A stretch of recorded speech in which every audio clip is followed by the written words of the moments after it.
125వ కీర్తన. కీర్తన గ్రంథం 125వ కీర్తన మొదటి వచనం. యెహోవాయందు నమ్మకించువారు కదలక నిత్యము నిలుచు సియోను కొండవలె నుందురు. రైట్, చిన్న ప్రార్థన చేసుకుందాం. ప్రేమ కలిగిన మా తండ్రి, నీ పరిశుద్ధమైన ఘనమైన గొప్ప నామానికి మేము కృతజ్ఞతాస్తుతులు చెల్లిస్తున్నాం ప్రభువా. నీవు ఎంతైనా నమ్మదగిన దేవుడు కనుక నీకే మహిమ కలుగునుగాక నాయన.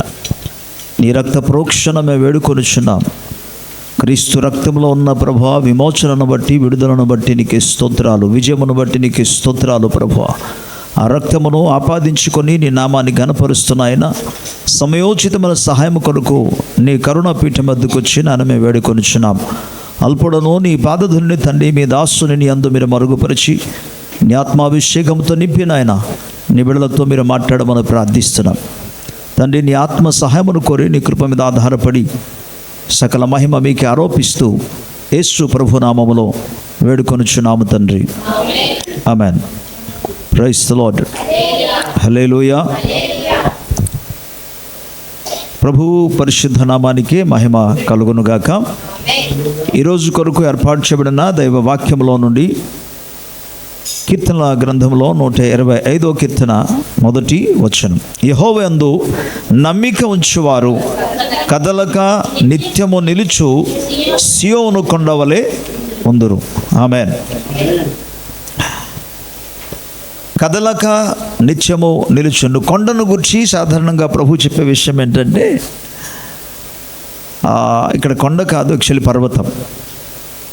మనం ఇంగ్లీష్ వెర్షన్లో చదివితే అక్కడ మౌంటైన్ అని పదం రాబడి ఉంటుంది, ఆర్ మౌంట్. కొండ అంటే హిల్ అంటారు ఇంగ్లీష్లో. హిల్ అంటే కొండ, కానీ మౌంటైన్ అంటే కొండ కంటే కూడా పెద్దది, దాన్ని పర్వతం అంటారు.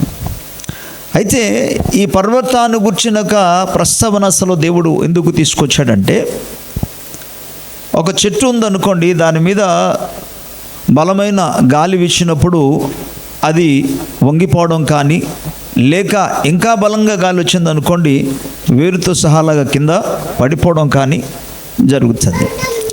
ఇక మామూలుగా ఇక మన మిగిలిన వస్తువులు ఏదైనా ఉన్నదనుకోండి, బలమైన గాలిలో అవన్నీ కూడా ఎగిరిపోతాయి. కానీ కొండ దగ్గరికి వచ్చినప్పుడు లేదా పర్వతం దగ్గరికి వచ్చినప్పుడు ఒకవేళ అది వరదలు వచ్చినా సరే, తుఫాను వచ్చినా సరే, గాలి బలమైన గాలి దాని మీద వీచినా సరే, ఎక్కడి కొండ అక్కడే నిలిచి ఉంటుంది. ఇంకా చెప్పాలంటే జలప్రళయం వచ్చి కొండను ముంచడానికి ప్రయత్నం చేసినా మునిగిపోవచ్చు, కానీ కొండ మాత్రం ఎక్కడిది అక్కడే నిలిచి ఉంటుంది. సో ఇప్పుడు దానితో పోల్చి ఇక్కడ దేవుడు ఏం మాట్లాడతాడంటే, ఎవరైతే దేవుని యందు అనగా యెహోవాయందు నమ్మిక కలిగి ఉంటారో అలాంటి వారు కదలక నిత్యము నిలుచు సియోను కొండ వలె లేదా పర్వతం వలె ఉంటారు. ప్రభుకి స్తోత్రం. సో భౌతికంగా కొండను ఏది కూడా కదిలింపలేదు. గాలి అయినా, తుఫాను అయినా, వరదలైనా, జల ప్రళయమైనా కొండను ఏమాత్రం కూడా కదిలింప చేయదు. సో ఇక్కడ దేవుడు ఈ వచనం ద్వారా మనతో ఏం మాట్లాడాలనుకుంటున్నాడంటే, ప్రతి ఒక్క విశ్వాసి దేవుని సన్నిధిలో కావచ్చు, సమాజంలో కావచ్చు, కుటుంబంలో కావచ్చు, కదలక నిత్యము నిలిచుండే సియోను కొండ వలె ఉండాలి అనేది దేవుని యొక్క ఆశ. ప్రభుకి స్తోత్రం. కానీ సాధారణంగా జరుగుతున్న విషయం ఏంటి అని అంటే, విశ్వాసులకు ఏమైనా ప్రతికూలమైన పరిస్థితులు సంభవించిన వెంటనే వారు కదిలిపోతారు. కొంతమంది స్థానాంతరము చేస్తారు. సాధారణంగా స్థానాంతరం చేయటం ద్వారా సమస్య నుండి బయటికి ఎవరు రారు. అనుకుంటారు మన స్థానాంతరం అంటే ఈ స్థలంలో ఉండడం ఇలాగ ఉంది కనుక మీకు ఇంకో స్థలానికి వెళ్ళిపోతే బాగుంటుందేమో అనుకుంటారు. బట్ యాక్చువల్లీ వాళ్ళు తీసుకున్న నిర్ణయము రాంగ్, అది తప్పు, అది కాదు అసలు. స్థానాంతరం చేయనంత మాత్రాన సమస్యలు పోవు, ఎక్కడున్నది అక్కడే. ఉదాహరణకు ఒక మాట చెప్తాను, ఎగ్జాంపుల్గా చెప్తాను. ఒక వ్యక్తికి ఒక 10 లక్షల అప్పు ఉంది అనుకుందాం. 10 లక్షల అప్పు ఉన్న వ్యక్తి మదిలిపాలెం ఉన్నాడు. ఇక్కడ రోజు వచ్చి అడుగుతున్నారు, ప్రాణం తినేస్తున్నారు, అలా కాదని చెప్పేసి కంచరపాలెంకి షిఫ్ట్ అయిపోయాడు అనుకుందాం. సో ఇప్పుడు కంచరపాలెంకి స్థానాంతరం అయ్యాడు, అంటే షిఫ్ట్ అయిపోయాడు, అక్కడికి వెళ్ళారు, బాగానే ఉంది. ఇప్పుడు ఈ యొక్క 10 లక్షల అప్పు తీర్చబడిందా? ఎక్కడిది అక్కడే ఉంది. కాకపోతే ఏంటంటే కొంతకాలం దొరకకుండా ఈయనకి అప్పు ఇచ్చిన వాడికి కొంతకాలం దొరకకుండా ఉండొచ్చు, అంతవరకు తప్ప నిజానికి చెప్పాలంటే ఆ 10 లక్షలు మాత్రం ఎక్కడిది అక్కడ అలాగుంటుంది. సో స్థానాంతరము కాదు కావలసింది. ఉన్న స్థలాల్లో నేను దేవుని యొక్క వాక్యాన్ని ధ్యానం చేస్తున్నప్పుడు గొలియాతు అదేవిధంగా అండ్ దావీదు వారి గురించి యొక్క వాక్య ధ్యానం చేస్తున్నప్పుడు నాకు అర్థమైంది. అది సమస్యలను చూసి ఈ మాట శ్రద్ధగా వినండి. సమస్యను చూసి మనం పారిపోతే ఎక్కడి సమస్య అక్కడే ఉంటుంది. కానీ సమస్యల మధ్యలో మనం స్థిరంగా దేవుని నందు బలంగా నిలిచి ఉంటే సమస్య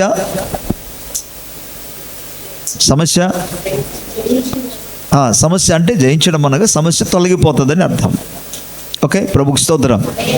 మీరు చూడండి, ఆ సౌలు తన ఎదుట ఉన్న సమస్యను బట్టి ఆయన ఆగిపోయాడు, ముందుకెళ్లకుండా తొలగిపోయాడు, ఆయన తొలగిపోయాడు. అప్పుడు గొలియాతు ఉన్నాడా? లేదా, ఉన్నాడు అంతే. కానీ సమస్యల మధ్యలో కూడా నిలబడ్డాడు దావీదు. ఇప్పుడు సమస్య తొలగిందా? తొలగలేదు. నేను మామూలుగా సమస్యతో పోల్చి చెప్తున్నాను. ఇప్పుడు గొలియాతు చనిపోయాడా, నిలిచున్నాడా? అందుకే మనము స్థితిగతులను చూచి మాత్రం కూడా పారిపోకూడదు. కానీ ప్రభువునందు విశ్వాసము కలిగి మనం స్థిరంగా ఉంటే తప్పకుండా ఆ ముందు ఉన్న సమస్య ఏదైనా సరే అది తొలగిపోతుంది, నువ్వు నిలిచి ఉంటావు. దేవుని స్తోత్రం. అందుకు ప్రభు వాక్యం ఏమంటుందంటే, ఎవరైతే దేవునందు నమ్మిక కలిగి జీవిస్తారో అనగా యెహోవా యందు నమ్మిక కలిగి ఉంటాడు, సజీవుడైన దేవునందు ఆధారం కలిగి ఆయన ఆశ్రయించి ఉంటారు, వారి గురించి లేఖనం సెలవిస్తుంది, వారు కదలకుండా నిత్యము సియోను కొండ వల్ల ఉంటారట. సియోను కొండ ఎలాగైతే అంటే ఒక కొండ లేదా ఒక పర్వతం ఎలాగైతే కదలకుండా స్థిరంగా ఉంటుందో, దేవునందు నమ్మిక ఉంచిన వారు ఆ విధంగా స్థిరంగా ఉంటారు. బైబిల్ గ్రంథంలో చాలామంది అలాగూ ప్రభు మీద నమ్మిక ఉంచి స్థిరముగా ఉన్నవాళ్ళు మనకు కనబడతారు. దేవుని స్తోత్రం. హల్లెలూయా, హల్లెలూయా. వారు ఒకవేళ పారిపోయి ఉంటే వాళ్ళ పరిస్థితి ఏమై ఉండేది? వారిలో దానియేలు గ్రంథంలో 3వ అధ్యాయం మనకు కనబడతారు. షడ్రకు, మేషకు, అబేద్నెగో అనేవారు, అనన్య, అజర్యా, మిషాయల్. ఈ 3 వ్యక్తులు సమస్యల మధ్య స్థిరముగా నిలిచి ఉన్నారు. అక్కడ నిజానికి చెప్పాలంటే అమ్మో ఇలా మన అనేశం కాబట్టి వారు ఎక్కడైనా సరే ఒకవేళ మన అగ్నిలో పడేస్తాడేమో, అగ్నిగుండంలో పడేస్తారు కనుక మనం ఏదో ఒక దారి చూసి రాత్రికి రాత్రి మనం ఎక్కడికో అనడానికి అవకాశాలు మీరు గమనించండి. ఇటువంటి సందర్భాలు వారు పారిపోవడానికి అవకాశం. ఎందుకంటే వారు టోటలీ ఈ యొక్క బబులోను దేశం యొక్క కంట్రోల్లో ఉన్నారు వాళ్ళు. దానికి తోడుగా రాజుగారు చెప్పకపోయినా వీళ్ళ మీద కుట్ర పన్నిన వారు చాలామంది అక్కడే ఉన్నారు కనుక అధికారులు వారు ఏమాత్రం కూడా తప్పిపోకుండా జాగ్రత్తగా వాళ్ళు చూస్తున్నారు. వాళ్ళు మీరు గమనించాలి, వారు ఏదేమైనా సరే వారు చెప్పిన మాట విషయంలో, దేవుని అందు వారికి ఉన్న నమ్మిక విషయంలో, దేవుని అందు వారికి ఉన్న ఆశ్రయ విషయంలో, విశ్వాస విషయంలో ఎన్నడూ కూడా వారు కదల్చబడలేదు. సమస్య వారిని కదిలింప చేయలే. ఎటువంటి సమస్య తెలుసా? మామూలు సమస్య కాదు, ఏదో ఒక ఆర్థిక వ్యవస్థ కాదు. పూర్తిగా వారి మీదకి మరణశిక్ష పూర్తిగా విధించబడింది. అది ఒక్కసారి ఒక కత్తితో ఒక వ్యక్తిని నరికేశాను అనుకోండి, ఒక దెబ్బకు వాడు చచ్చిపోతాడు, అది వేరు. కానీ అగ్నిలో పడవేసిన తర్వాత, సజీవంగా పడిన తర్వాత అగ్ని నెమ్మదిగా వ్యక్తి యొక్క శరీరాన్ని కాలుస్తుండగా ఆ మంటను అనుభవిస్తూ, బాధను అనుభవిస్తూ, వేదనతో చావాల్సిన టైం పడుతుంది, సమయం అది. అటువంటి స్థితిగతులను కూడా వారు ఏమాత్రం కూడా భయపడలేదు. ఒకే ఒక కారణం ఏంటంటే వారు చెప్తున్న మాట మనకు 3వ అధ్యాయంలో కనబడుతుంది. వచ్చిన ఒకసారి చూద్దాం.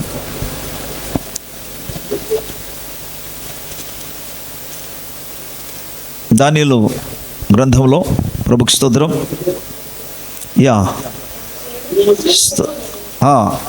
మేము సేవించుచున్న దేవుడు మండుచున్న వేడిమి గల ఈ అగ్నిగుండములో నుండి మమ్మను తప్పించి రక్షించుటకు సమర్థుడు, మరియు నీ వశమున పడకుండా ఆయన మమ్మను రక్షించును. ఒకవేళ ఆయన రక్షింపకపోయినను రాజా, నీ దేవతలను మేము పూజింపమనియు నీవు నిలువబెట్టించిన బంగారు ప్రతిమకు నమస్కరింపమనియు తెలుసుకొనుము అన్నాడు.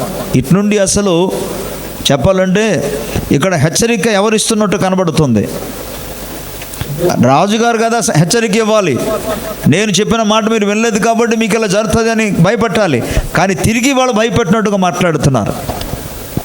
మీరు ఇది తెలుసుకోమంటున్నారు. అలా మీరు తెలుసుకోవాలి అంటున్నారు. ఏంటి అని అంటే, మేము నమ్ముకున్న దేవుడు, మేము సేవిస్తున్న దేవుడు, మేము ప్రార్థిస్తున్న దేవుడు మమ్మను రక్షించడానికి. దేవుని స్తోత్రం. రాజుగారి ద్వారా ఇవ్వబడిన యొక్క ఆజ్ఞను సహితం వారే మాత్రం కూడా భయపడకుండా స్థిరముగా ఉన్నాడు. ఎందుకంటే వారు ఎవరి యందు నమ్మిక ఉంచున్నారో వారికి తెలుసు. ప్రభుకు స్తోత్రం. దేవుని బిడ్డలారా, మనము సేవించుచున్న దేవుడు ఒకవేళ బలహీనుడు అనుకోండి, మనం ఓడిపోతాం. మనం సేవిస్తున్న దేవుడు అసమర్థుడు అనుకోండి, మనం ఓడిపోతాం. కానీ సామర్థ్యము కలిగిన వాడైతే భయపడాల్సిన పనే లేదు కదా. అందుకే వాళ్ళు ఏమంటారు, మేము సేవించిన దేవుడు నమ్మదగిన దేవుడు, మేము సేవిస్తున్న దేవుడు రక్షించడానికి సమర్థుడు. ఎందుకంటే ఆయనే భూమిని, ఆకాశమును, సముద్రమును, వాటిలో సమస్తాన్ని కలుగజేసిన దేవుడు ఆయన. స్తోత్రం. దానియేలుకు ఒక విషయం తెలుసు, షడ్రకు మెషకు అబేద్నెగో వారికి ఒక విషయం తెలిసి ఏంటంటే, వారు ఏదో ఊహించకుండా అనుకోకుండా బబులోను దేశానికి వెళ్ళలే. వారు బబులోను దేశానికి వెళ్ళడం అనేది దేవుని యొక్క చిత్తం. బబులోను దేశానికి వెళ్ళి బబులోను దేశంలో వారు ప్రధానమైన స్థానాన్ని అంగీకరించారనే విషయాన్ని, ఆ దేశంలో ఉన్న జ్ఞానుల కంటే కూడా మించిన జ్ఞానము కలిగిన పదవి కలిగి ఉంటారనే విషయాన్ని, 30 మంది ప్రముఖమైన జ్ఞానుల కంటే ప్రధానమైన వ్యక్తులుగా ఉండున్నట్లుగా దేవుడే తీసుకెళ్ళి అక్కడ ఏర్పాటు చేస్తున్నాడని, దేవుని మూలంగానే సమస్య జరుగుతుందని వారికి తెలుసు. వాళ్ళు ఎరిగి ఉన్నారు. అందుకే ధైర్యంగా మాట్లాడుతున్నట్టు మేము సేవిస్తున్న దేవుడు. దేవుని స్తోత్రం. సో దేవుని యందు నమ్మిక ఉంచిన వాడు వారు ఎన్నడూ కూడా కదల్చబడడు. దేనికి భయపడడు? సమస్యలకు. అందుకే మనకు యెషయా గ్రంథంలో 41వ అధ్యాయం, యెషయా గ్రంథంలో 43వ అధ్యాయంలో మనం చదువుగలిగితే దేవుడు అంటాడు, 41వ అధ్యాయంలో 10వ వచనంలో ప్రభు మాట్లాడితే ఏమంటాడంటే, యాకోబు భయపడకుము అని పదాన్ని వాడతాడు. నేను నీకు సహాయం చేసే దేవుడనై ఉన్నాను అని 10వ వచనంలో మాట్లాడతాడు. ఉన్నాను. ఎస్, నీకు సహాయం చేయవాడను నేనే. నీతి అను నా హస్తముతో నిన్ను ఆదుకొందును. దేవుని స్తోత్రం. హల్లెలూయా. మీరు గమనించండి, ఈ యొక్క పదాలన్నీ కూడా చాలా అద్భుతంగా ప్రభు వాక్యంలో చూస్తాం. ఏంటంటే ధైర్యపరిచే దేవుడు ఇక్కడ మనం చూడగలం. ప్రత్యేకంగా 43వ అధ్యాయంలోనికి వెళితే, అయితే యాకోబు నిన్ను సృజించిన వాడుగు యెహోవా, ఇశ్రాయేలు నిన్ను నిర్మించిన వాడుగు ఇలాగు సెలవిచ్చును, నేను నిన్ను విమోచించున్నాను, భయపడకము, పేరు పెట్టి నేను పిలిచున్నాను, నీవు నా సొత్తు, నీవు జలములలో బడి దాటినప్పుడు నేను నీకు తోడే ఉందును, నదులలో బడి వెళ్ళినప్పుడు అవి నీ మీద పొర్లిపారవు, నీవు అగ్ని మధ్యను నడిచినప్పుడు కాలిపోవు, జ్వాలను నిన్ను కాల్చజాలవు. ఓకే, దేవుని స్తోత్రం చెప్దాం. ఈ మొదటి 2 వచనాలు మనం ధ్యానం చేసుకుంటుండగా ప్రభు ఏమంటాడంటే, నేను నిన్ను సృజించాను, నేను నిన్ను నిర్మించాను, నేను నిన్ను విమోచించున్నాను, నేను నిన్ను పేరు పెట్టి పిలిచున్నాను, అందుకే నువ్వు భయపడొద్దు, నేను నీకు తోడై ఉన్నాను. ఈ వాగ్దానం చదువుతున్నప్పుడు ఎవరి గురించి చెప్పబడింది? యాకోబు గురించి కదా. యాకోబు ఇజ్రాయిలు అనే పదాన్ని కూడా వాడతాడు. రైట్. మరి షడ్రకు మేషకు అబేద్నెగోకి ఈ వచనంతో ఏం సంబంధం? దేవుడు మాట్లాడింది ఎవరితో? యాకోబు గురించి, ఇజ్రాయిల్ గురించి కదా మాట్లాడాడు.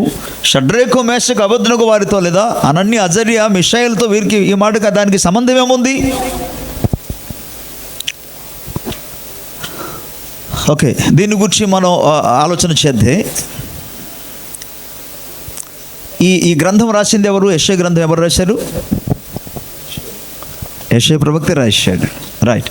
యాకోబు ఎప్పుడు వాడు? ఆదికాండంలో యాకోబు కనబడతాడు. కానీ ప్రవక్త అయిన యెషయా గురించి మనం ఆలోచన చేస్తే, యేసు ప్రభు కంటే ఒక 700 సంవత్సరాల క్రితము ప్రవక్త అయిన యెషయా ప్రవచించాడు. ఓకే, అంటే ఇప్పుడు మనం ఆది కాండంలోనికి వెళ్ళిపోతే అప్పుడు అబ్రహాము, ఇస్సాకు, యాకోబు, మేబీ సుమారుగా ఒక 11 తరాలు 12 తరాలు ఆ టైంలో, రైట్. ఈ 12 తరములో మానవ జన్మక అంటే అవతారంలోనికి వచ్చిన తర్వాత, లేకపోతే మానవ జన్మ భూలోకానికి వచ్చిన తర్వాత ఒక 11 12 తరాల తర్వాత యాకోబు వచ్చాడు, రైట్. ఇప్పుడు యాకోబును గురించి ఎవరు మాట్లాడుతున్నారంటే అప్పటికే కొన్ని వేల తరము వరకు కూడా గతించిపోయిన తర్వాత రాస్తున్నాడు. ఎవరి పేరుతో? ఇక్కడ ఇశ్రాయేలులారా అనొచ్చు కదా. కనుక ఏమన్నాడంటే ఈ పదానికిని అనన్య, అజర్య, మిషాయేలుకిని ఏమైనా సంబంధం ఉందా అంటే ఎస్, వారికి సంబంధం ఉంది. ఎందుకు?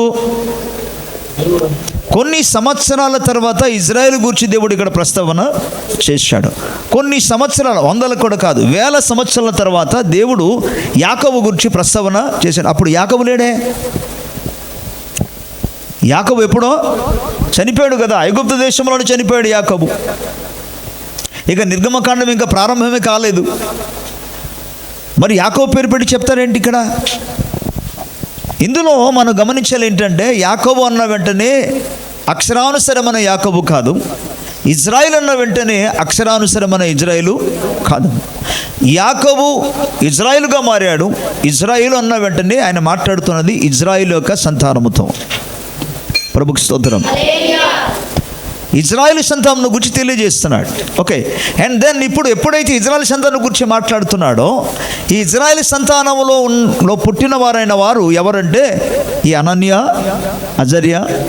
సరే, అంటే ఇజ్రాయిల్ సంతానం ఎలాగైపోద్ది అంటారు మీరు? ఇజ్రాయిల్కి 12 మంది కుమారులు. ఆ 12 మంది కుమారులలో యూదా అనేవాడు ఒక కొడుకు. ఈ యూదా గోత్రం నుండి వచ్చిన వారందరూ కూడా ఎవరంటే యూదులు. ఈ యూదులలో నుండి వచ్చిన వారు, చెరలోనికి వెళ్ళిన వాళ్ళు ఎవరంటే అనన్య, అజర్య, మిషాయేలు, దానియేలు. వీళ్ళందరూ కూడా యూదా గోత్రం నుండి వచ్చిన వారు. సో దేవుని యొక్క వాగ్దానము ప్రవక్త అయిన యెషయా ద్వారా పలికిన ప్రతి మాటంతటి కూడా ప్రభు మీద వారు నమ్మిక కలిగి మనల్ని దేవుడు పిలుచుకున్నాడు, ఆయన నిర్మించుకున్నాడు, ఆయన సృజించుకున్నాడు, ఆయన విమోచించుకున్నాడు, ఏర్పాటు చేసుకున్నాడు, తోడే ఉంటానని వాగ్దానం చేశాడు. కనుక ఇక్కడ ఏమంటే నీవు జలములలో బడి దాటినప్పుడు నేను నీకు తోడై ఉందును, నదులలో బడి వెళ్ళినప్పుడు అవి నీ మీద పొర్లి, నీవు అగ్ని మధ్యన నడిచినప్పుడు కాలిపోవు, జ్వాలలో నిన్ను కాల్చా జాలవు. ప్రభుకి స్తోత్రం. ఈ వాగ్దానాన్ని బట్టి షడ్రకు, మెషకు, అబేద్నెగో వాళ్ళు ఏమంటున్నారంటే మేము సేవించుచున్న దేవుడు. ప్రభుకి స్తోత్రం. మేము సేవిస్తున్న దేవుడు మండుచున్న అగ్నిగుండం నుండి తప్పించడానికి సమర్థుడు. అందుకే ఈవెన్ వారు అగ్నిగుండాన్ని కూడా ఏమాత్రం కూడా భయపడలే, కదల్చబడలేదు. ఒకవేళ అటువంటి భయము వారి దగ్గర ఉంటే వారు వణిగిపోయి వెంటనే వెళ్ళిపోయి ఆ ప్రతిమకు వారు నమస్కారం చేసి ఉండేవారు. దేవుని బిడ్డలారా, ఈవెన్ రాబో దినాలు కూడా అంతకంటే మించిన శ్రమ భూమి మీదకి రాబోతుంది. విశేషముగా నేను శ్రమ అని చెప్తున్నప్పుడు అది ప్రభువును నమ్ముకున్న బిడ్డలకు వచ్చిన శ్రమ. యేసు ప్రభువును బట్టి, స్వార్థను బట్టి, ఓకే, వాక్యమును బట్టి, నీతిని బట్టి, సత్యమును బట్టి శ్రమలు వస్తాయి. విశేషముగా ప్రకటన గ్రంథం 13వ అధ్యాయం 666వ నంబర్ గురించి మనం చూస్తాం. ముద్ర, ఓకే, చూడక్కర్లేదు, మామూలుగా చెప్తున్నా. ఈ 666 ముద్ర గురించి ఏమంటారంటే ఆయన క్రీస్తు విరోధి లేదా అబద్ధ క్రీస్తు. ఈ క్రీస్తు విరోధి వచ్చి క్రైస్తవ బిడ్డలందరినీ కూడా హింసించడానికి మొదలు పెడతాడు. నమ్మని ప్రతి ఒక్కరిని కూడా చంపడానికి జనాలకి అధికారం ఇస్తాడు. అయితే క్రీస్తు విరోధి కొరకు చాలామంది ఎదురు చూస్తున్నారు, బైబిల్ జ్ఞానాన్ని తెలిసిన వాళ్ళందరూ కూడా, పరిశుద్ధ గ్రంథాన్ని తెలుసుకున్న వాళ్ళందరూ కూడా. కానీ అసలు విషయం ఏంటంటే వినండి, ఇప్పటికే క్రీస్తు విరోధి ఆత్మ పని చేస్తుంది. క్రీస్తు విరోధి నేరుగా వచ్చే కాలం వస్తుంది, కానీ ఆయన రాకముందే క్రీస్తు విరోధి ఆత్మ ఇప్పటికే పని చేస్తుంది. ఇప్పటి నుంచి కాదు, యేసు క్రీస్తు ప్రభు కంటే ఆది సంఘము నిర్మించబడిన స్థాపించే కాలము మొదలుకొని ఇప్పటి వరకు కూడా క్రీస్తు విరోధి ఆత్మ పని చేస్తూనే ఉంది. అది చాలామంది గ్రహించకుండా ఆయన వస్తాడులే అని దానికోసం చూస్తున్నాడు. ఆయన కోసం కాదు మనం చూడవలసింది మన ప్రభు, మన రక్షకుడైన, మన విమోచకుడైన యేసుక్రీస్తు యొక్క రాకడ కొరకు చూడాలి తప్ప ఈయన కోసం కాదు మనం చూడవలసింది. అయితే ఆయన హింసించడానికి ప్రయత్నం చేస్తున్నప్పుడు 13వ అధ్యాయంలో ఏమి రాబడిందంటే, ఎవరైనా సరే నమ్మకపోతే, ముద్ర వేయించకపోతే 666 ముద్ర కాదు, చాలామంది 666 ముద్ర అనుకుంటున్నారు. ఇందులో ఏముందన్నారు 13వ అధ్యాయంలో చివరి వచనంలో, ఇది ఒక మనుష్యుని సంఖ్య. ఆ సంఖ్య పేరెంత, నంబర్ ఎంత? 666 అన్న తర్వాత ఏమన్నాడు అంటే, ఇందులో మీకు అర్థమైందా? దీని గురించి నేను ఇప్పుడు వివరించాను, కానీ 666 అంటే మీకు అర్థమైందా అవ్వలేదా?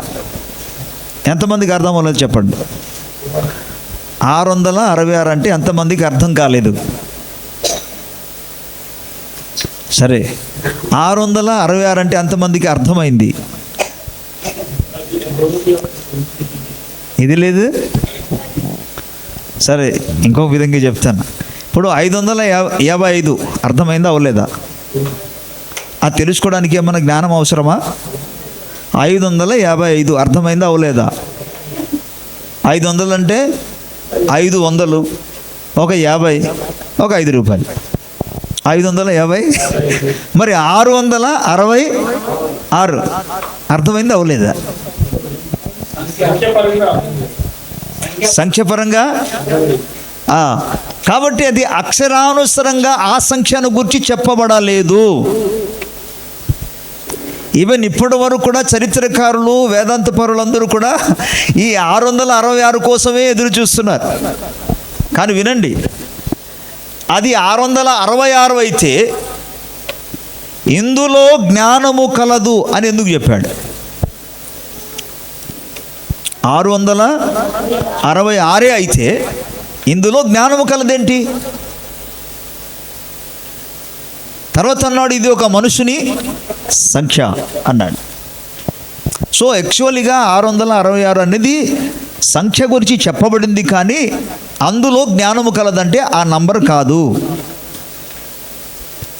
అదే నంబర్ అనుకుంటున్నారు. యాక్చువల్లీ అది యొక్క మనుషుని సంఖ్య అని స్పష్టంగా చెప్పాడు. ఓకే, మీకు చిన్న క్లూ ఇస్తాను, కాకపోతే నా సబ్జెక్ట్ మారిపోద్ది. ఓకే, ఎందుకన్నా మంచిదని చిన్న క్లూ ఇస్తున్నా. ఈ క్రీస్తు విరోధి అనే వ్యక్తి, అతను దేంతో పోల్చాడంటే క్రూర, చెప్పాలి, క్రూర మృగం. ఈ క్రూర మృగము అన్న వెంటనే ఆయన క్రూర మృగమా, అది ఒక మృగమా? కాదు, మనిషినే ఏమన్నాడంటే క్రూర మృగము అన్నాడు. ఓకే, సో ఈ క్రూర మృగము కలిగిన స్వభావము కలిగిన రాజ్యాలలో మీకు క్లియర్గా ఇచ్చేస్తున్నాను కూడా, క్రూర మృగము కలిగిన రాజులు, క్రూర మృగ స్వభావము కలిగిన అధికారులు, క్రూర మృగము యొక్క స్వభావము కలిగిన అధిపతులు, నాయకులు, అది రాజకీయ నాయకులు కావచ్చు, ఎవరైనా కావచ్చు, ఇక్కడ జ్ఞానము కలదు అన్నాడు. సో అలాగున మనం లెక్క చేయాలంటే ఈ క్రూర మృగము స్వభావము కలిగి రాజ్య పరిపాలన చేస్తున్న వాళ్ళు ఎవరు వారి సంఖ్యమను చేసుకుని రావాలి. ఎక్కిందా? కొద్దిగా ఏమైనా అర్థమైందా? అవులే. సరే, మీకు ఇంకో విధంగా చెప్తారు. రైట్. సో క్రూర మృగము స్వభావము కలిగిన వారిని మనం లెక్క పెట్టాలి. వారు లెక్క పెట్టి వస్తుండగా 1 2 3 4 5 6 7 8 9 10 అలాగే లెక్క పెట్టి వస్తుండగా 666లో 66 సంఖ్యలో ఉండాలి ఆయన. వాడు క్రీస్తు విరోధి. 666 కాదు. ఈ ముద్ర ఎంతమంది మీ బాడీ అంతా వేసుకున్నా నో ప్రాబ్లం. పాయింట్ అది, ఆయన ముద్ర వేయబడుతుంది ఎప్పుడు. ఎవరైతే, ఏమర్థమైంది మీకు? ఎస్, నిజమే. కానీ ఆ వ్యక్తి ఎవరు అనే విషయాన్ని మీకు చెప్పాను, హౌ టు కౌంట్. అందుకే ఇందులో జ్ఞానము కలదు. ఆ వ్యక్తి ఎవరో తెలుసుకోవాలని అంటే మనకు ఇప్పుడు రాజ్య పరిపాలనలోనికి వెళ్ళాలి. అర్థమైందా? ఎవరెవరు ఆ విధంగా పరిపాలన చేశారు? క్రూరంగా అసలు పరిపాలించిన వాళ్ళెవరు? ప్రజల్ని అసలు కనికరము చూపకుండా, దయ చూపించకుండా, అతి భయంకరముగా, ఓకే, అరాచకంగా వారి జీవితాన్ని పూర్తిగా నాశనం చేసిన వారు, హతం చేసిన వారు, నాశనం చేసిన హూ వాజ్ దట్ పీపుల్? ఎవరు ఆ కింగ్డమ్స్? ఎవరు ఆ రాజులు? ఎవరు అధిపతులు? వారిని మనం లెక్క పెట్టాలి. మనకు తెలిసిందంతా కేవలం కొద్ది మంది మాత్రమే. సడన్గా ఎవరన్నా అడిగారు అనుకోండి, మనకు ఉన్న చదువును బట్టి మనం ఎవరి గురించి చెప్తాం? ఫరోకులు, తర్వాత పిలాతు, ఓకే, హేరోదు, ఓకే. ఇక భౌతికంగా వాళ్ళు కాకుండా మన తర్వాత వచ్చిన వాళ్ళు మనం చూస్తే కొద్దిమంది మనకు తెలుస్తారా? సో వారిని గూర్చిన సంఖ్య చెప్పబడింది యాక్చువల్లీ. ఆ సంఖ్య అందుకే అన్నాడు, ఇందులో జ్ఞానము కలదు అంటే బాగా ఆలోచిస్తున్న తప్ప అది అర్థం అవడం చాలా కష్టం. సరే, నేను మీకు సబ్జెక్ట్ ఏరియా వైపు తీసుకెళ్ళాను. అయితే ఇప్పుడు ఇటువంటి యొక్క వ్యక్తులు వచ్చి క్రీస్తు నందు విశ్వాసం ఉంచిన వారి మీద దాడి చేయడానికి ప్రయత్నం చేస్తున్నప్పుడు, ఆ శ్రమలు లేదా ఆ కష్టములు మేము చంపేస్తామని చెప్పిన భయపెడుతున్న బలమైన సుడిగాలి వంటి దెబ్బకు తగిలినప్పుడు కూడా క్రీస్తునందు నమ్మిక ఉంచినవాడు లేదా దేవునిందు నమ్మిక ఉంచినవాడు ఎన్నడూను, దేవుని స్తోత్రం, హల్లెలూయా, ప్రభునందు కలిగి ఉన్న ఒక విశ్వాసం అది అన్నడు కూడా కదల్చబడదు. ఓకే, ఇంకా ఎవరు కదల్చబడాలన్న విషయాన్ని ఒక 2-3 విషయాలు మీకు జ్ఞాపకం చేస్తాను. దేవుని స్తోత్రం చెప్తాం గట్టిగా, హల్లెలూయా. దేవుని యొక్క లేఖనాలలో రాయబడింది 24వ అధ్యాయంలో మత్తయి సువార్తలో 35వ వచనంలో ఏమంటాడంటే, భూమియు ఆకాశమును గతించును కానీ నా మాటలు అన్నాడు కదా. ప్రభుకి స్తోత్రం. ఆకాశములు గతించవచ్చు, భూమి గతించదు. అంటే స్థిరముగా నిలకడగా నిలిచుండేదేంటి? దేవుని యొక్క మాటలు. అందుకే మత్తయి సువార్త 7వ అధ్యాయంలో యేసు ప్రభువు మాట్లాడుతూ 24వ వచనం నుండి ఏమన్నాడంటే, ఎవడైనాను నా యొద్దకు వచ్చి నా మాటలు విని వాటి చొప్పున చేయవాడు ఎలాగుంటాడంటే, బండ మీద తన ఇల్లు కట్టుకొని ఉన్న బుద్ధిమంతుని పోలి ఉంటాడు. వాన కురిసెను, వరదలు వచ్చెను,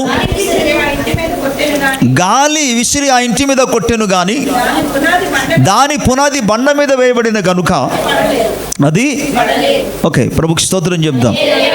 ఇక్కడ దేవుని వాక్యం ద్వారా మనం గమనించినప్పుడు యేసు ప్రభు ఏమంటాడంటే, నా యొద్దకు వచ్చి నా మాటలు విని వాటి చొప్పున చేయవాడు బండ మీద తన ఇల్లు కట్టుకుని ఉన్న బుద్ధిమంతుని పోలి ఉన్నాడు. ఇటువంటి వ్యక్తిగత జీవితాల్లో, ఇటువంటి భక్తి కలిగి జీవితాలలో వారి మీద ఎటువంటి తుఫాను వచ్చినా, గాలి వచ్చినా, వాన వచ్చినా, వరదలు వచ్చినా, ఓకే, అది బండ మీద కట్టబడి ఉన్నది గనుక అది ఎన్నడూ కూడా కదల్చబడదు అన్నాడు, పడిపోదన్నాడు. ఇక్కడ మన అది పడిపోలేదని అంటాడు. బట్ అదే లేఖన భాగాన్ని మరలా లూక కొద్దిగా ఎక్కువ వివరించి, అంటే ఎక్కువ పరిశీలన చేసి పరిశోధించి రాసింది. లూక రాసిందంతా కూడా పరిశీలన చేసి రాసింది. అందుకు 6వ అధ్యాయంలో, లూకా సువార్తలో 6వ అధ్యాయంలో మనం చూసుకోగలిగితే అక్కడ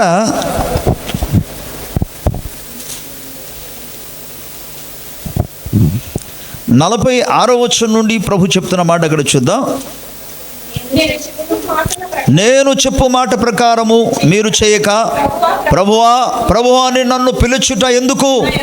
నా యొద్దకు వచ్చి నా మాటలు విని వాటి చెప్పున చేయు ప్రతివాడును ఎవని పోలి ఉండునో మీకు తెలియజేతును. వాడు ఇల్లు కట్టవలనని ఉండి లోతుగా త్రవ్వి బండ మీద పునాది వేసిన వాని పోలి ఉండును. వరద వచ్చి ప్రవాహము ఆ ఇంటి మీద వడిగా కొట్టినను అది బాగుగా కట్టబడినందున దాన్ని కదలింప లేకపోయెను. మత్తయి సువార్తలో ఏమన్నాడంటే అది పడిపోలేదు అన్నాడు. కానీ పడిపోవడం తర్వాత లూకా ఏమంటాడంటే అసలు కదలలేదు అన్నాడు. ప్రభుకి స్తోత్రం.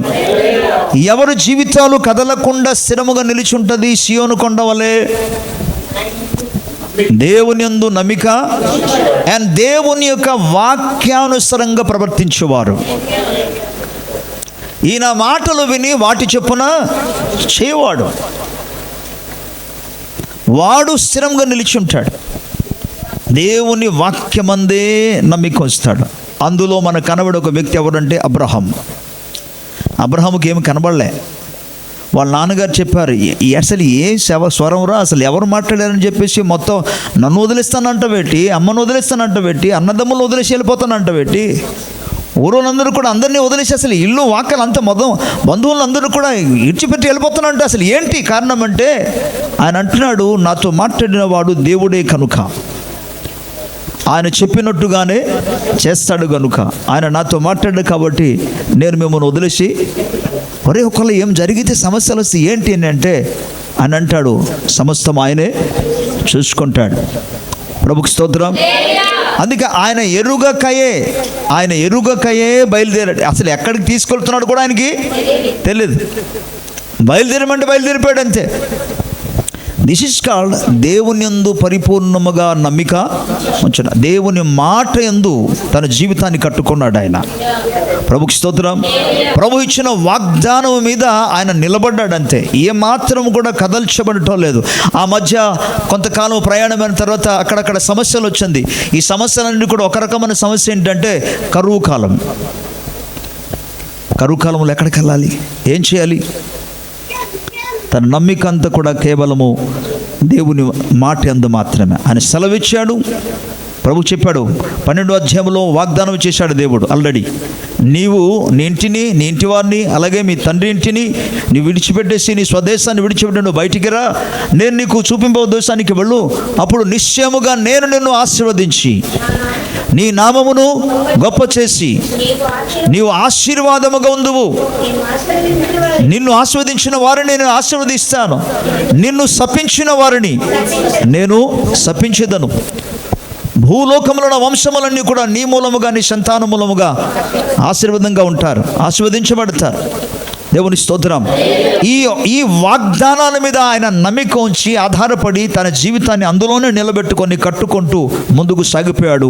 తన ప్రయాణంలో ఎన్ని రకాలైన అపాయం వచ్చినా సరే, ఫరో ఎదుట నుండి వచ్చిన,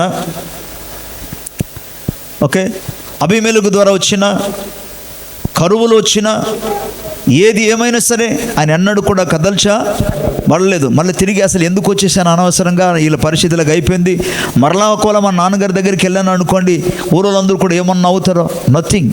దేని గురించి భయపడలేదు. ఎందుకంటే దానికి సంపూర్ణమైన ఒక నమ్మిక ఉన్నదంటే, దేవుడు నాతో మాట్లాడాడు, ఆయన మాట ప్రకారంగానే ఆయన కార్యము చేస్తాడు.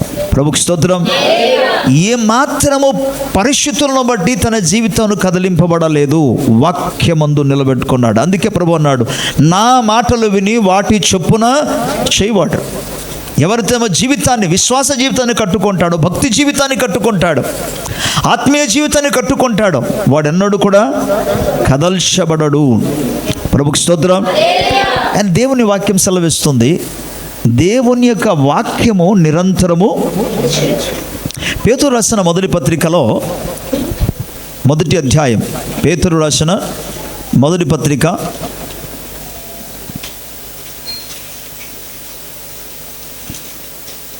1వ అధ్యాయంలో 22వ వచనం నుండి చదువు. మీరు క్షయ బీజము నుండి కాక శాశ్వతమగు జీవము గల దేవుని వాక్యమనే అక్షయ బీజము నుండి పుట్టినవారు గనుక నిష్కపటమైన సహోదర ప్రేమ కలుగునట్లు మీరు సత్యమునకు విధేయులగుట చేత మీ మనస్సులను పవిత్రపరచుకొనిన వారే ఉండి ఒకరినొకడు హృదయపూర్వకముగాను మిక్కటముగాను ప్రేమించుడి. స్తోత్రం. ఏలయనగా సర్వ శరీరులు గడ్డిని పోలిన వారు, వారి అందమంతయు గడ్డి పువ్వుల ఉన్నది, గడ్డి ఎండును దాని పువ్వును రాలును, అయితే ప్రభువు వాక్యము ఎల్లప్పుడూ నిలుచును. మీకు ప్రకటించిన సువార్త ఈ వాక్యమే. హల్లెలూయా. పై భాగంలో ఏమన్నాడంటే, దేవుని యొక్క వాక్యం అనేది అక్షయమైన బీజం అన్నాడు. దేవుని యొక్క వాక్యము స్థిరమైనది. అండ్ అందుకే అక్కడ మాట్లాడుతూ ఏమంటాడంటే, ఇటువంటి అక్షయమైన బీజం మూలముగా మీరు పుట్టిన వారు గనుక, అక్కడ ఏమంటాడంటే మీరు నిష్కపటమైన ప్రేమ కలిగి ఉండండి అన్నాడు. అక్షయమైన బీజం అని చెప్పిన తర్వాత నిష్కపటమైన ప్రేమ అంటాడేంటి? దీనికి దానికి ఏమైనా సంబంధం ఉందా? అవును. కొరింథీయులకు రాసిన మొదటి పత్రికలో 13వ అధ్యాయంలో మరి 13వ వచనాలు మేము చూస్తాం ఏంటంటే, కాబట్టి ప్రేమ, నిరీక్షణ, విశ్వాసము ఈ మూడును నిలుచును, వీటిలో శ్రేష్టమైనది ప్రేమయే అన్నాడు. స్తోత్రం. ఏది నిలుచును? ప్రేమ ఎదుట ఏది నిలువ లేదు. ప్రేమ ఎదుట ద్వేషము, క్రోధము, కోపము, కక్షలన్నీ కూడా ప్రేమ ఎదుట పారిపోవలసినదే. ప్రేమ మాత్రం స్థిరంగా నిలిచి ఉంటుంది. అందుకేమంటాడంటే, మనము అక్షయమైన బీజము నుండి పుట్టినవారు కనుక మనం ఒకరినొకరిని మిక్కటముగా ప్రేమింపవలెను. ఎందుకు ఈ ప్రేమను గురించి మాట్లాడారు? ప్రేమ నిరంతరము నిలుచున్నది. స్తోత్రం. ప్రియులారా, నీతిమంతుడు నిరంతరం నిలిచి ఉంటాడు, ప్రేమ నిరంతరం నిలిచి ఉంటుంది. స్తోత్రం. యథార్థవంతుడు నిరంతరం నిలిచి ఉంటాడు. మీరు చూడండి, మోసగాడు నిలిచి ఉండలేడు. ఇతరులకు కనబడకుండా వేషధారి కొంతకాలము దాగి ఉండొచ్చు, బాగానే ఉండొచ్చు. గత దినాల్లో మేము జ్ఞాపకం చేశాను. ఎవరి గురించి? ఇస్కరియోతు యోధను గురించి. చాలామంది జీవితాన్ని మనకు తెలుసు. మోసగాళ్ళు ఏమాత్రం కూడా నిలిచి ఉండలేరు. కొంతకాలం వరకు మాత్రం బాగానే వాళ్ళు మెయింటైన్ బాగానే చేసుకుని వెళ్ళిపోతారు. కానీ ఒక దినాన్న తప్పకుండా వారి యొక్క మోసభరితమైన జీవితాన్ని బట్టబయలవుతుంది. ఆ దినాన్న వారు సిగ్గుతో తలదించుకొని ఆ స్థానం నుండి వారు పారిపోవలసిందే. నిలిచి ఉండడానికి అవకాశము. కానీ అదే స్థలాల్లో నీతిమంతుడు నిలకడగా యోసేపు జీవితాన్ని జ్ఞాపకం చేసుకోనండి. యోసేపు మీద రకరకాల అవమానాలు, నిందలు పెట్టారు. అబద్ధముగా అతని మీద సాక్ష్యం చెప్పి తీసుకెళ్లి జైల్లో పడేశారు. మొత్తానికి ఏదైనా సరే అతని గురించి మాట్లాడేవారు ఎవరు లేరు. తనకు విశ్వాసం మాత్రం దేవుని నుండి కానీ దేవుని అందు తనకున్న భక్తి కానీ ఏ మాత్రాన్ని విడిచిపెట్టలే, స్థిరంగా ఉన్నాడు. ఒక దినం వచ్చింది, వినండి. ఏ ఫొతీఫర్ అయితే అతన్ని తీసుకెళ్లి జైల్లో భార్య మాట విని జైల్లో పడేశాడో అదే ఫొతీఫర్ ఇప్పుడు యోసేపుకు నమస్కారం. నీతిమంతుడు కదలక నిత్యము నిలిచుండు సియోను కొండవలు ఉంటాడు. గమనించండి, మీరు ఊహించండి. ఒకప్పుడేమో యోసేపు నమ్మకంగా ఫొతీఫర్కి సేవ చేశాడు. పొలంలో పని చేస్తున్న వ్యక్తిని ఏమన్నాడు ఫొతీఫర్ తెలుసా? నో, ఇతని ద్వారా పంటలన్నీ కూడా బాగా వస్తుంది, ఇతని ద్వారా గొర్రెల మంద కానీ మేకల మందకి అంతా బాగానే అభివృద్ధి కలుగుతుంది కనుక ఇలాంటి వ్యక్తిని అక్కడ ఉంచకూడదు, మన ఇంటికే తీసుకొచ్చేదమని ఇంటికి తీసుకొచ్చేసాడు. ఇంట్లో ఉన్న పని అంతా కూడా తనకి అప్పగించేశాడు, యోసేపుకి అప్పగించాడు. అంత నమ్మకంగా ఆయన చేశాడు. ఆయనలో ఏ దోషము లేదు. కానీ అతన్ని తీసుకెళ్ళి అబద్ధ సాక్ష్యం చెప్పటం మూలముగా, నేరారోపణ, తప్పుడు నేరము చెప్పడం మూలంగా తీసుకెళ్లి జైల్లో పడేశాడు. నీతిమంతుడు ఏమాత్రం కదర్చబడలేదు. అందుకే లేఖనం సెలవిస్తుంది, దేవుడు యోసేపునకు తోడై. ప్రభుకు స్తోత్రం. అందుకని ఏమాత్రం కూడా దిగులు లేదు, ఏమాత్రం బాధపడలేదు. ఆయన ఉన్న స్థలంలోనే ఆయనకి ఏ స్థితిలో అయినా సరే మేలు కొరకే ప్రభు జరిపిస్తున్నాడు చెప్పి అక్కడ ఉన్నాడు. అండ్ మీకు చెప్పాను ఏంటంటే, అంతకుముందు ఆయన ఫొతీఫర్ దగ్గరికి వచ్చి అయ్యగారు అనేవాడు. కానీ ఒక టైం వచ్చింది, దేవుడు యోసేపునకు సింహాసనం, ఐగుప్తు దేశంలోనే, ఫొతీఫర్ ఇంట్లో కాదు. ఈ ఫొతీఫర్ ఎక్కడ ఉద్యోగం చేసుకుంటున్నాడు? ఎలా ఉంటుందంటే, ఫరో రాజుకి దగ్గరేమో ఫొతీఫర్ ఉద్యోగం చేసేవాడు, ఫొతీఫర్ దగ్గరేమో యోసేపు జాబ్ చేసేవాడు. కానీ ఇప్పుడు సీన్ ఎలా మారిపోయిందంటే, ఫొతీఫర్ కంటే కూడా ఇప్పుడు యోసేపు ఎప్పుడైతే రాజుగారి దగ్గరికి సమానంగా అయిపోయాడో, ఇప్పుడు ఫొతీఫర్ రాజుగారిని అయినా ఇప్పుడు అంటే అధికారి అయిన యోసేపు దగ్గర ఇప్పుడు సాగలపడి ఆ స్టేజ్లోనికి వచ్చింది. నీతిమంతుడు దేవునందు నమ్మికొంచిన వాడు ఎన్నడూ కూడా కదల్చబడడు. వారు పశ్చాత్తాపం చెంది, బహుశా యోసేపు అసలు మంచి వ్యక్తి కనుక, దైవభక్తి కలిగిన వాడు కనుక, దేవునికి భయపడేవాడు కనుక ఇప్పుడు ఫొతీఫర్ యొక్క ఉద్యోగం కూడా చెప్పాలంటే ఈయన చేతిలో ఉంది. ఇప్పుడు ఎవరి చేతిలో? యోసేపు. ఎందుకంటే ఫరో రాజు ఒక మాట అంటాడు, ఫరోను నేనే, కానీ యోసేపు ఒక ఆజ్ఞ లేకుండా ఐగుప్తు దేశంలో ఉన్న ఒక వ్యక్తి తీసి అడుగు వేయడానికి వెళ్ళేదని ఆజ్ఞ ఇచ్చేసాడు అంతే. కాబట్టి ఇప్పుడు ఫొతీఫర్ యొక్క జాబ్ అంతా ఈయన చేతిలో ఉంది. ఈయన ఏమి చేయాలంటే అది చేయవచ్చు.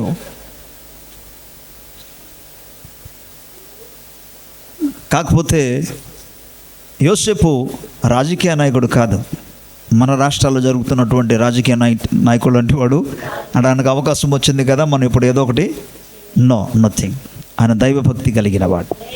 స్తోత్రం. అందుకే ఎన్నో తరాల వరకు కూడా యోసేపుతో పాటు ఇజ్రాయెల్ ప్రజలందరూ కూడా అక్కడ స్థిరముగా ఉండగలిగాడు. సో నీతిమంతుడు లేదా దేవునందు నమ్మికుంచున్నవాడు ఎన్నడూ దేవుని బిడ్డలారా, అందుకే ప్రేమ శాశ్వత కాలం నిలిచినది. అండ్ తర్వాత లేఖన వారు చూసుకున్నప్పుడు సర్వ శరీరులు గడ్డిని పోలి ఉన్నారు, వారి అందమంతయు గడ్డి పువ్వులే ఉన్నది, గడ్డి ఎండును దాని పువ్వును రాలును, అయితే ప్రభువు వాక్యము ఎల్లప్పుడూ. స్తోత్రం. వినండి, అనారోగ్యం వస్తుంది, చెప్పండి, వస్తుంది, గట్టిగా చెప్పాలి. అనారోగ్యం వస్తుంది, కానీ దేవుని వాక్యం. సమస్యలు వస్తాయి, పోతాయి, కానీ దేవుని వాక్యం. స్తోత్రం. మీకు అర్థమైందా? ఇరుకులు ఇబ్బందులు వస్తాయి, పోతాయి, కానీ దేవుని వాక్యం. అందుకే ఏదైతే నిరంతరము నిలిచుండే దైవ వాక్యాన్ని ఆ సందర్భాల్లో మనం ఎత్తి పట్టుకోవాలి. ఆ వాక్యం ముందు మనం నిలిచి ఉండాలి. దేవుని స్తోత్రం. సిక్నెస్ గురించి మరలా మీకు జ్ఞాపకం చేస్తాను. ఓకే, సిక్నెస్ వచ్చింది, అనారోగ్యం వస్తుంది, కానీ అది పోతుంది. కానీ నిరంతరము నిత్యము నిలిచుండే కదలక ఉండే సత్యవాక్యములో మనం ఏం చెప్పాలంటే, అతడు పొంది ఉన్న దెబ్బల చేత మనకు స్వస్థత. ఈ వాక్యము నిలిచుంటుంది, అనారోగ్యం. ప్రభుకి స్తోత్రం కలుగును. కాబట్టి స్థిరమైన దైవ వాక్యమును చేత పట్టుకొని దాన్ని ప్రొఫెస్ చేయండి, దాన్ని డిక్లేర్ చేయండి, దేవుని వాక్యాన్ని ప్రకటించండి. ఆ వాక్యము నిలిచి ఉంటుంది. స్తోత్రం. ఇరుకులు ఇబ్బందులు వస్తే దైవ వాక్యాన్ని ప్రకటించండి. వాక్యము స్థిరంగా నిలకడగా ఉంటుంది. భూమి గతించిన, ఆకాశములు గతించిపోయిన, ఒక పొల్లు కూడా, ప్రభు పలికిన ఒక మాట, ఒక పొల్లు కూడా తప్పిపోదు. దేవుని ప్రజలారా, అందుకే దైవ వాక్యాన్ని చేత పట్టుకొని ప్రతికూలమైన పరిస్థితిలో నిత్యము నిలకడగా ఉండే దైవ వాక్యాన్ని మనం ఘోషించాలి, ప్రకటించాలి, డిక్లేర్ చేయాలి. స్తోత్రం. ఆ విధంగానే దేవుడు చెప్పిన మాట పట్టుకున్నాడు యోసేపు, దేవుడు చెప్పిన మాట పట్టుకున్నాడు అబ్రహాము, దేవుడు చెప్పిన మాటలు పట్టుకున్నారు ఎవరు? షడ్రకు, మేషకు, అబేద్నెగో. ప్రభువు చెప్పిన మాటను వాళ్ళు పట్టుకున్నారు కనుక స్థిరముగా నిలిచున్నారు. వారు కదల్చబడలేదు, కానీ దేశాలను మాత్రం తలకిందులుగా చేశారు. దేవుని స్తోత్రం కలుగును. హల్లెలూయా. అండ్ దేవుని లేఖన భాగంలో కీర్తన గ్రంథము 112వ కీర్తన,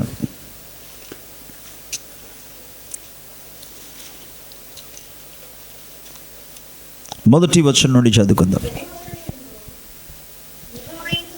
యెహోవాయందు భయభక్తులు గలవాడు ఆయన ఆజ్ఞలను బట్టి అధికముగా ఆనందించేవాడు ధన్యుడు. వాని సంతతి వారు భూమి మీద బలవంతులగుదురు, యథార్థవంతుల వంశం వారు దీవించబడుదురు. కలిమియు సంపదయు వాని ఇంట నుండును, వారి నీతి నిత్యము. స్తోత్రం. చూడండి, ఈ మొదటి వచనము నుండి గమనించినప్పుడు, యెహోవాను స్తుతించుడి, యెహోవాయందు భయభక్తి గల వారలారా, ఆజ్ఞను బట్టి అధికముగా ఆనందించు వారలారా, మీరు ధన్యులు అంటాడు. ఇక్కడ ఎవరు నిలిచి ఉంటారో అనే విషయాన్ని మనం చూస్తున్నాం. కదలక నిలిచిండి వారిలో ఒక్కడు మనం చూస్తాం ఏంటంటే, పిల్లలు దేవుని యందు భయభక్తి కలిగిన వాడు. రెండవదిగా, దేవుని యొక్క ఆజ్ఞలందు అధికముగా అన్నపానముల కంటే, వస్త్రాల కంటే, కొత్తగా తీసుకున్న ఏ ఒక వస్తువు కంటే కూడా దేవుని ఆజ్ఞను బట్టి ఎవరైతే అధికంగా ఆనందిస్తారో, స్తోత్రం. మనకెప్పుడు ఆనందం కలుగుతుంది? ఏదైనా మనకు కొత్తది వచ్చిందనుకోండి, పాతదానికంటే కూడా ఇంకా కొద్దిగా మంచిది వచ్చిందనుకోండి, కొత్త వస్త్రాలు వచ్చిందనుకోండి, రైట్. అండ్ ఆహార పదార్థాల్లో కొన్ని ఒకవేళ రుచికరమంది వచ్చిందనుకోండి, వా అంట. ఒకవేళ సడన్గా వచ్చి మన ఈ వారం బెంగళూరు వెళ్ళబోతున్నాం మన ఫ్యామిలీకి చెప్పారనుకోండి, ఒక ట్రిప్లో వెళ్తున్నాం అన్న వెంటనే వా. ఈ భూ సంబంధమైన వాటి విషయంలో అప్పుడే ఉండి కొద్ది కాలం, అంటే జస్ట్ క్షణికమైన ఒక రోజు 2 రోజులు, ఒక వారంలో ఉన్న సంతోషము కొరకు వాటి విషయంలో ఆనందిస్తున్నారు. కానీ ఇక్కడేమంటే యెహోవా ఆజ్ఞను బట్టి అధికముగా ఆనందించేవాడు వాడు ధన్యుడు. స్తోత్రం, హల్లెలూయా. అంటే దేవుని ఆజ్ఞలే, దేవుని వాక్యమే అతనికి ఆనందం, దేవుని వాక్యమే అతనికి ఆహారం, దేవుని వాక్యమే అతనికి సంతోషం, ఉత్సాహం. ప్రభుకు స్తోత్రం. ఈ విధంగా ఎవరైతే దేవుని యొక్క వాక్యాన్ని బట్టి ఆజ్ఞను బట్టి అధికముగా ఆనందిస్తాడో వాడు ధన్యుడు. వాని సంతతి వారు భూమి మీద బలవంతులగుదురు. స్తోత్రం. యథార్థవంతుల వంశం వారు దీవింపబడుదురు. అండ్ కలిమియు సంపదయు వాని ఇంట నుండును, వాని నీతి నిత్యము. స్తోత్రం. అండ్ మరో పాయింట్ ఇక్కడ మనం చూస్తాం ఏంటంటే నీతి నిత్యము. మీరు చూడండి. ఓకే, ప్రభుకు స్తోత్రం. ఒకప్పుడు మన దేశము బ్రిటిష్ వారి యొక్క స్వాధీనంలో ఉండేది, రైట్. 1947 సంవత్సరానికి ముందు మన దేశము బ్రిటిష్ వారి స్వాధీనంలో ఉంది. సో ఆ వారి స్వాధీనంలో నుండి మన దేశాన్ని స్వతంత్రత తీసుకొచ్చింది ఎవరు? మొదటి వ్యక్తి పేరు, ఆయన ఒక్కడే కాదు కానీ చాలామంది ఉన్నారు, కానీ ఫస్ట్ వ్యక్తి పేరు ఎవరు? మహాత్మా గాంధీ. మహాత్మా గాంధీ చనిపోయేప్పుడు ఎన్ని సంవత్సరం అయింది?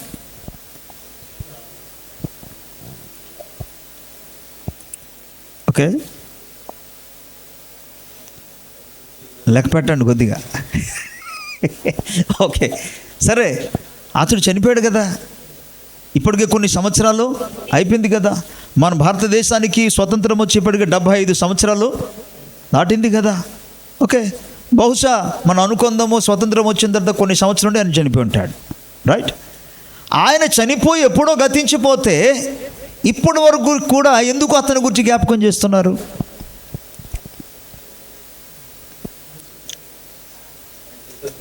అది అందుకే నీతిమంతుని యొక్క నీతి నిత్యము. వారు గతించిపోవచ్చు కానీ వారు చేసిన నీతి కార్యాలు మాత్రం ఎన్నటన్నిటికీ నిలిచే. దేవుని స్తోత్రం. అందుకే దేవుని బిడ్డలారా, దేవుని యొక్క ప్రజలు నిరంతరము నిలిచి ఉండాలి, కదలిపోకూడదు. వారు ఏమాత్రం కూడా భయపడకూడదు, ఏమాత్రం కూడా దిగులు చెందకూడదు. ప్రభువును బట్టి వారందరూ కూడా స్థిరంగా ఉండాలంటే నీతి కలిగి జీవిస్తే ఆ నీతి నిత్యము. అండ్ యథార్థవంతులకు చీకటిలో వెలుగు పుట్టును, వారు కటాక్షమును వాత్సల్యతయు నీతియు గలవారు, దయాళులను అప్పిచ్చువారును భాగ్యవంతులు, న్యాయ విమర్శలో వారి వ్యాజ్యము గెలుచును. అట్టివారు ఎన్నడును. దేవుని స్తోత్రం. ఎవరు కదల్చబడరు? నీతిమంతులు, యథార్థవంతులు, దేవునందు భక్తి కలిగిన వారు, దేవుని ఆజ్ఞను బట్టి ఆనందించేవారు, అలాగే దయాళులు, అప్పు ఇచ్చేవారు, భాగ్యవంతులు, న్యాయ విమర్శలో వారి వ్యాజ్యమే వాళ్ళదే గెలుస్తుంది.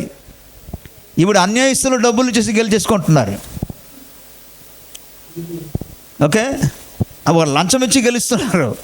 కానీ ఇక్కడ న్యాయం ఏం చేస్తుందో తెలుసా? ఎవరైతే కనికరం కలిగి ఉంటారో, దయ కలిగి ఉంటారో, ఇతరులకు సహాయము చేస్తుంటారో వారే గెలుస్తారు. అది నిలిచి ఉంటుంది, వారి నీతి నిలిచి ఉంటుంది. న్యాయ విమర్శలు వారు నిలబడినప్పుడు అందరూ వచ్చి అతని గురించి సాక్షి, ఆయన మంచోడండి, ఎవరు మీకు అబద్ధం చెప్పాడు, ఎదుగో మాకు ఈ విధంగా సహాయము చేశాడు, మా రిలేటివ్స్కి ఇలా సాయం చేశాడండి, మా ఇరుగు పొరుగు వారికి ఆ విధంగా సాయం చేశాడు, అతని గురించి ఎవడండి మీకు అబద్ధం చెప్పాడు? నో కుదరదు, ఆయన మంచివాడండి. న్యాయ విమర్శలో ఈయన గెలుస్తాడు. ప్రభుకు స్తోత్రం. అందుకే ప్రభు వాక్యం ఏం చెప్తుందంటే, అట్టివాడు ఎప్పుడునూ కదలింపబడరు, నీతిమంతులు నిత్యము జ్ఞాపకములో ఉందరు. స్తోత్రం. సో ప్రియులారా, ఎన్నడూ కూడా కదల్చబడకుండా నిలిచి ఉండే సియోను కొండ వలె ప్రభు బిడ్డలో స్థిరంగా ఉండాలి. Never fear for any situation or any circumstances. ఏ స్థితిగతులు కానీ, ఏ పరిస్థితిని కానీ ఎన్నడూ కూడా మనం భయపడకూడదు. ఎందుకంటే మనము నమ్ముకున్న దేవుడు ఆయన నమ్మదగిన దేవుడు, ఆయన సహాయం చేయడానికి ఆయన నమ్మదగిన దేవుడు. మనకు ప్రత్యుత్తరం ఇచ్చే దేవుడు. ఆయనే మనకు వాగ్దానం చేశాడు.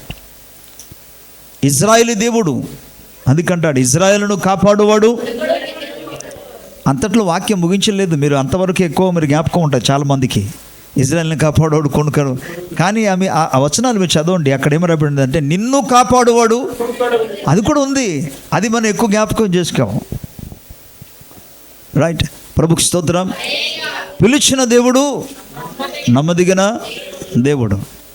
అబ్రహాము ప్రభువునందు నమ్మిక ఉంచాడు. యోసేపు ప్రభు ఇచ్చిన దర్శనమందు నమ్మిక ఉంచాడు. దేవుని స్తోత్రం.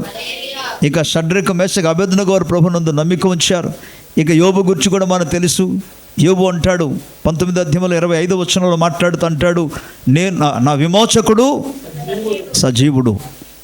ప్రభుకు స్తోత్రం. చూడండి ఒకసారి ఆ వచనం చూసి మనం ముగించుకుందాం. యోబు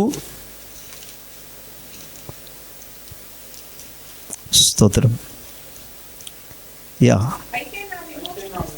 అయితే నా విమోచకుడు సజీవుడనియు తర్వాత ఆయన భూమి మీద నిలుచుననియు నేను నెరుగుదును.